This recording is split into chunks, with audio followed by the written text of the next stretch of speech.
Bu Xurshida, bu esa Guli. Kunning boshida talaba qizlarimizning har birida 100 balldan bor. Boshqa talabalar va o'qituvchilar bilan salomlashganida Xurshida o'z hisobiga yana qo'shimcha 10 ball qo'shib oladi.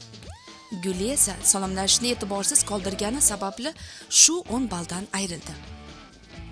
Universitetga kirish va undan chiqish, shuningdek liftga kirish-chiqish vaqtida ham qizlar o'z xulq-atvoriga qarab ball olishi yoki yo'qotishi mumkin. Xurshida e'tiborli bo'ldi va yana 10 ballga ega bo'ldi. Guli esa hozir hisobida 80 ball bilan qoldi. Gulining guruhdoshi tamaki chekishni juda yaxshi ko'radi. Shu sababli chekish uning hisobidan 10 ballni va sog'lig'idan yana 20 ballni olib qo'ydi. Xurshidaning guruhdoshlari esa sport bilan shug'ullanishadi va sog'lig'ini zararli odatlarga umuman sarflashmaydi. Shuning uchun ularning hisobida 120 ball bor. Guli bugun punk, ertaga rocker, indinga esa Sibirdan kelgan qiz.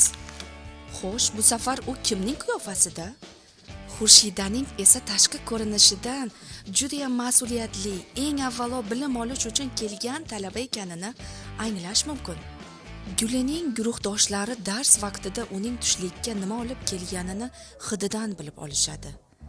Natijada nafaqat Guli, balki barcha guruhdoshlari, hatto o'qituvchi ham ovqatlanishni xohlab qoladi. Xurshida esa guruhdoshlari bilan tushlik uchun alohida vaqt ajratadi va oshxonaga borishni umuman unutmaydi. Xo'sh, qizlar kun davomida yo'qotgan yoki qo'lga kiritgan bu ballar nimaga ta'sir qiladi? Bu ballar semestr davomida olinadigan ballar kabi juda muhimdir. Faqat ular hech qayerga qo'yilmaydi. Ammo eng avvalo ko'zga tashlanadi.